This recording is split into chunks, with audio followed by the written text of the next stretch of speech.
Be in continuation on this motion. We're now going to move to first speech. So, pursuant to order, I now call Senator Sharma to make his first speech and ask that senators that the usual courtesies be extended to him. And I call Senator Sharma. Thank you, President. I've had the unique honour of representing Australia in a number of capacities, as a diplomat and ambassador, as a former member of the House of Representatives, and now in the Senate, representing the people of New South Wales, the oldest state in our federation and the place I've always been proud to call home. My political journey has involved a lot more twists and turns than I ever anticipated when embarking on this career. As a form of employment, it's proven somewhat less secure than the diplomatic service. But what drew me back, why I am back, is because I cared deeply for and believe strongly in our nation of Australia. Patriotism has become an unfashionable concept of late, but I am happy to describe myself as a patriot, because we should all be proud of Australia's audacious success. We have forged a nation out of the most diverse group of people imaginable into one that is prosperous, secure, united and harmonious. The opportunities we provide our citizens are without parallel. Our freedoms are robust, our institutions are strong, our quality of life is the envy of the world. We should never, however, make the mistake of assuming that Australia's success is preordained, a birthright of our nation. Representing Australia as a diplomat overseas, I've seen how quickly countries can run aground by neglecting their fundamentals, by magnifying small differences, by indulging special interests, by allowing hubris to take hold. The biggest challenge we face in Australia is that born out of complacency. It's complacent to assume we can focus on the small issues because the big issues will look after themselves. It's complacent to assume that future prosperity is assured because the past has been kind to us. It's complacent to assume that our security is safeguarded by powerful allies and remoteness. The truth is, Australia faces significant tests, the likes of which we have not encountered for several decades. When I delivered my first speech in the other chamber, almost 5 years ago, I warned that Australia's strategic holiday was over, that the features of the international system and our own neighbourhood, which had largely underwritten peace and prosperity in the post-war era, were coming under strain, and that we would need to rely more on ourselves, less on others, in safeguarding our freedoms and independence as a nation. Since that time, the world has only become a less certain and a more dangerous place. Australia has enjoyed three great assets, and for most of our history, these assets have kept the forces of chaos and danger safely at bay. The first, our geography. Being an island continent and relatively remote has insulated us from much turmoil and hostility. The second has been our partnerships. Our alliances with the major naval power of the day, initially Great Britain, later the United States, have safeguarded the seas and our major trading routes, allowing us to trade freely and underwriting much of our prosperity. And the third has been an international order that is rules-based rather than power-based. Australia has been an outsized beneficiary of this order, where states are considered sovereign equals, where they enjoy the same rights regardless of size or strength, and operate under the same agreed framework of international law. These three assets, however, are now under threat. Longer-range weapon systems, plus the ability to interfere from afar through digital and cyber tools, means our geographic isolation no longer provides the measure of protection it once did. The US Navy no longer enjoys uncontested predominance on the high seas. The PLA Navy now has more Battle Force ships than the US Navy and is building new ships and combatant vessels at a higher rate. And the liberal international order is under strain, with a distinct shift towards a power-based rather than a rules-based order. If Australia is to remain a sovereign and independent nation, enjoying freedom of action, taking decisions in our own national interest, then we must confront each of these challenges. The erosion of our geographic advantage means we need to be better equipped to deter and defend against potential attacks on our sovereignty. This means greater surveillance and force projection capabilities in our defence forces and an ability to operate further from Australia's shores. We also need to strengthen our defences against espionage, foreign influence operations and digital and cyber attacks. The Royal Australian Navy is now operating the oldest surface fleet in our nation's history, and the timeline for an upgrade in our capabilities is too slow. Australia must embrace new technologies and doctrines, from longer-range missiles to armed drones and uncrewed platforms that can quickly boost our power projection capabilities. Lastly, the challenge to the liberal international order means Australia must do more to defend the principles that underpin that order, rather than relying on the efforts of others. In today's world, there are currently two significant conflicts underway, involving major powers that are testing two important foundational principles that have underpinned the post-World War II settlement and that are articulated in the UN Charter. Russia's invasion of Ukraine is testing the principle that one sovereign state cannot use force against another or acquire territory by force. And Hamas's terrorist attack of 7th of October against Israel and Israel's legitimate military response is testing the principle of the right to self-defence. Both conflicts have the potential to spill beyond their current theatres and escalate into larger wars, with global implications for peace and security.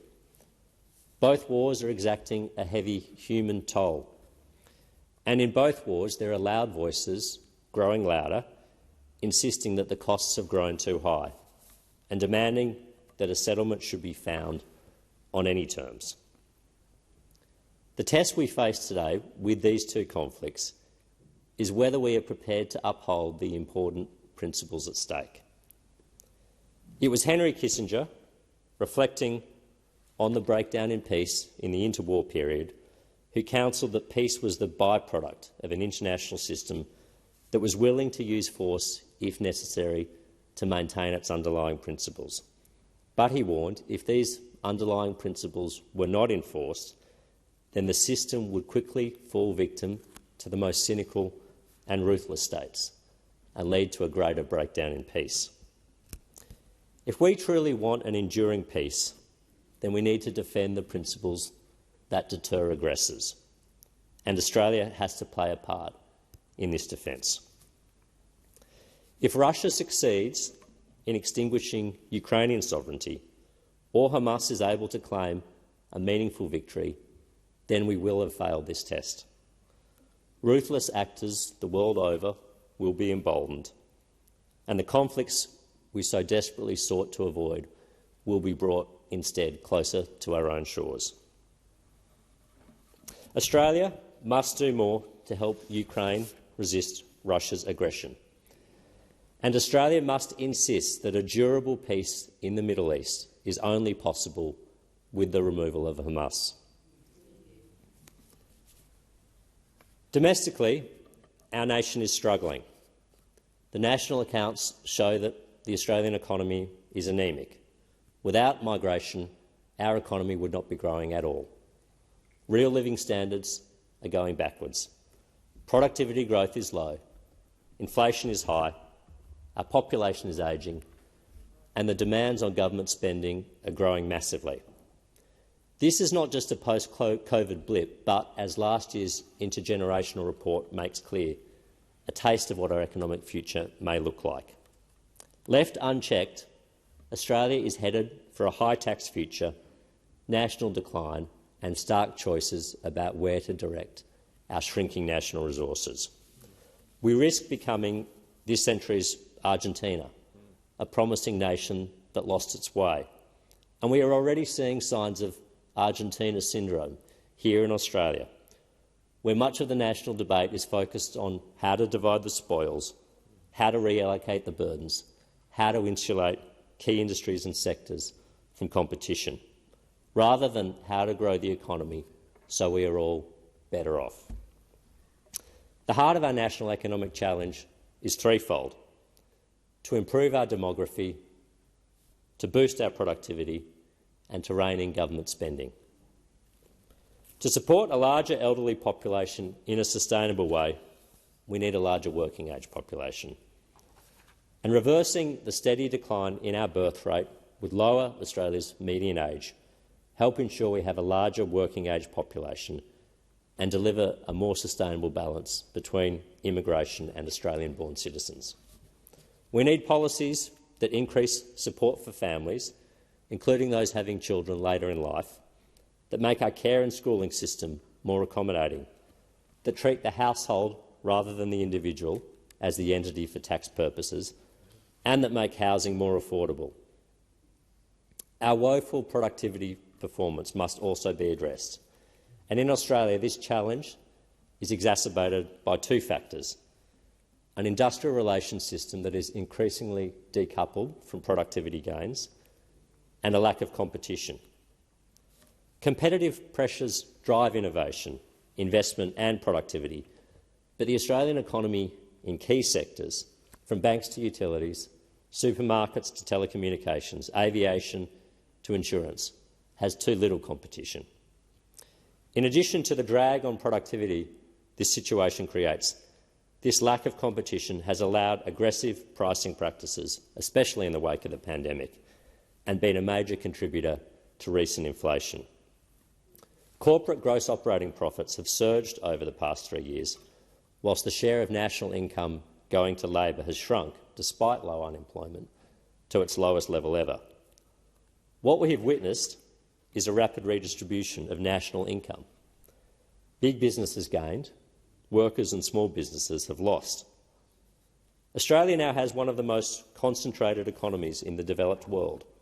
We have 2 major supermarkets, 3 dominant energy retailers, 3 dominant telcos, 4 major banks, 2 major airlines, 4 major insurers, and the profit margins of all of these companies are generally higher than those of benchmarks overseas. Concentrated domestic industries with only a few dominant players have as their main objective the preservation of their cosy market structure, with reduced incentives to improve productivity or compete on price. This is highly profitable for shareholders, but it comes at the expense of consumers and ultimately Australia's economic performance. The way to solve this problem is not through more regulation, but what we need is a renewed emphasis on competition policy and reform in Australia to lower the barriers to entry, reduce regulations that entrench the privileged positions of existing market players.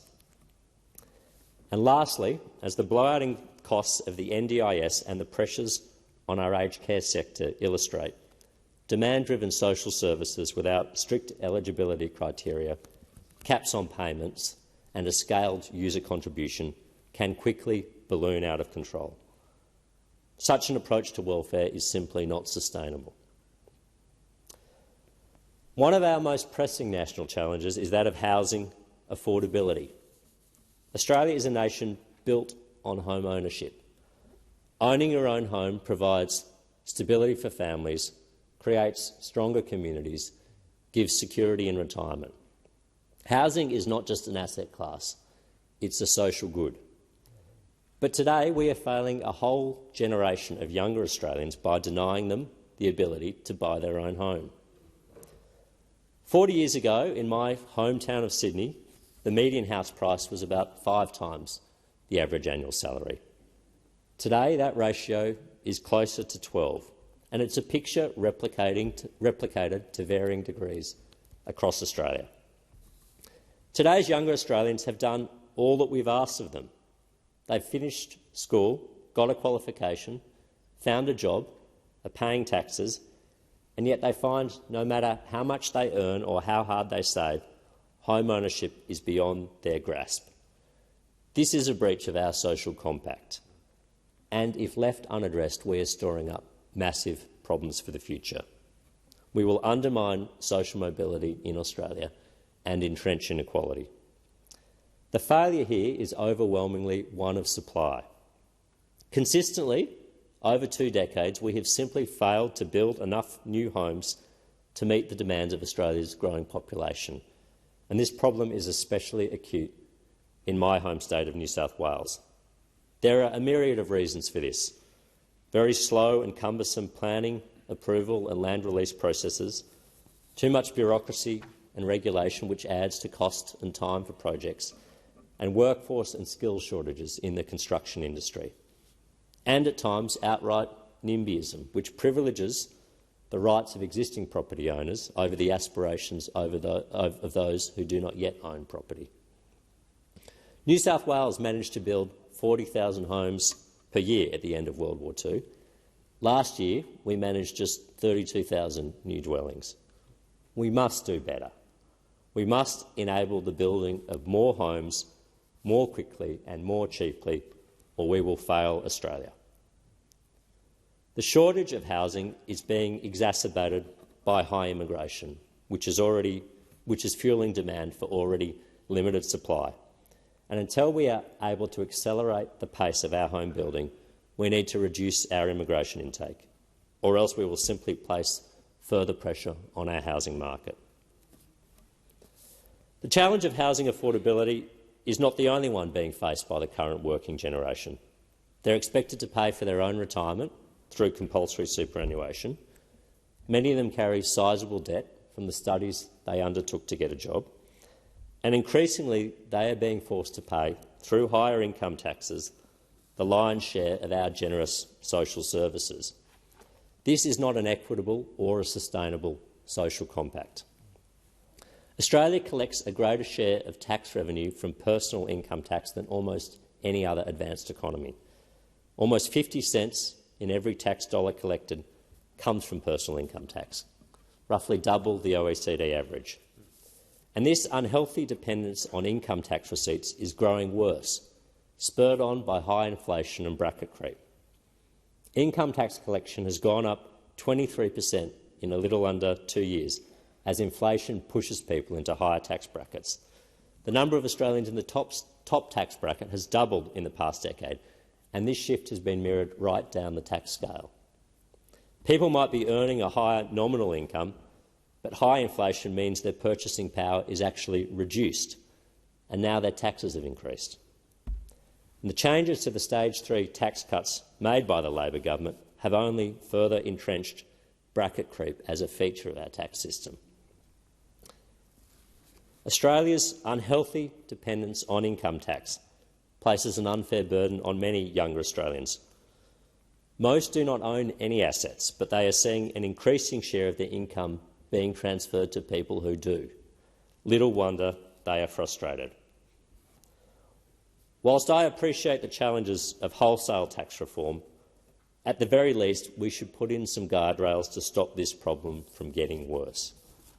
We must put an end to the government's lazy reliance on bracket creep to magically fill revenue holes, put some discipline into government spending, and force a conversation that we must have about a better tax mix.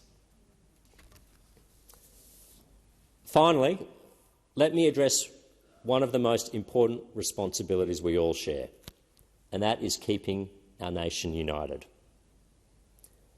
If you conducted a thought experiment and declared that you are going to people a new nation with individuals from all around the world with different ethnicities, languages, cultures, religions and value systems, put them all together and overlay them on an existing civilisation and culture, most would think you were creating a surefire path for civil strife.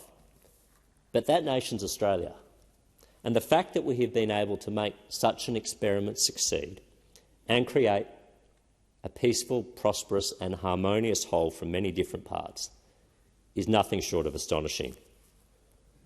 We have achieved this through a shared sense of civic values, a respect for our institutions and, most fundamentally, a respect for each other as fellow Australians, first and foremost.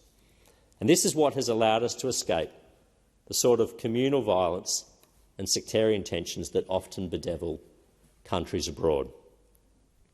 But too frequently of late, our leaders have muted their voices and our institutions have neglected their duties in maintaining this compact.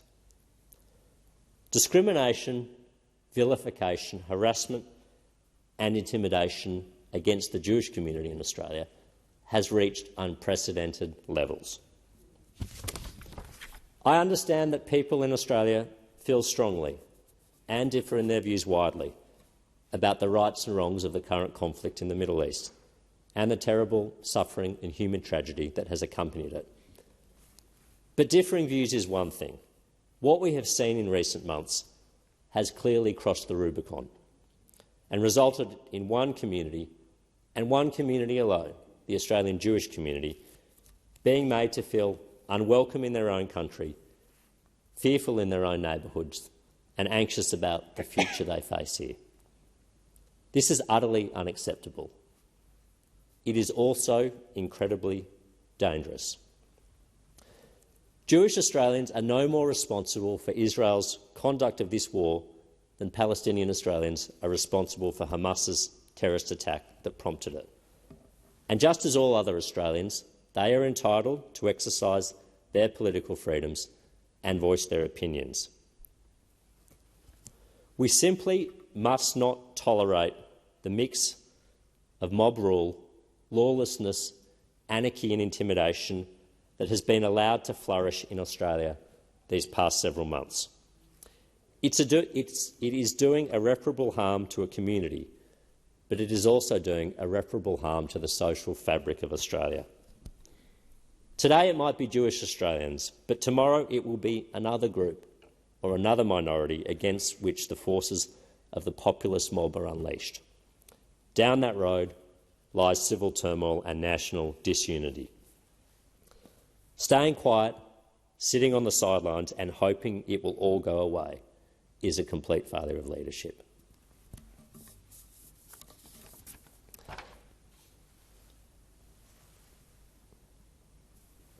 I have a large number of people to thank tonight, many of whom are sitting in the gallery, more than I can possibly do justice to. It's an honour to be filling the casual vacancy created by the retirement of Maurice Payne, someone who devoted her professional career to public service and served with distinction in senior roles in government. It's a source of pride to be here as a member of the Liberal Party, the political movement whose values are most relevant to modern Australia, a belief in the moral agency and freedom of the individual, a commitment to social mobility, and a recognition that a thriving private sector is the best provider for opportunity. And it's a pleasure to serve under today's leadership of Peter Dutton and Susan Lee and Simon Birmingham in the Senate, all people whom I admire and respect. I've been incredibly fortunate in the opportunities Australia has given me, from a quality public school education to the honour of representing our country overseas and now the people of New South Wales here in this chamber. But I would not have been able to grasp these opportunities without the support I've had from so many people. My close mates from school, who always keep me grounded and who threaten the disclosure of various youthful indiscretions if they did not get a special mention this evening. My two elder sisters and my mum's family members, who have always looked out for me. And, most importantly, my own family members, my wife Rachel and our three daughters, Estella, Daphne and Diana, who have always been a steadfast source of support, encouragement, humour and love. Thank you.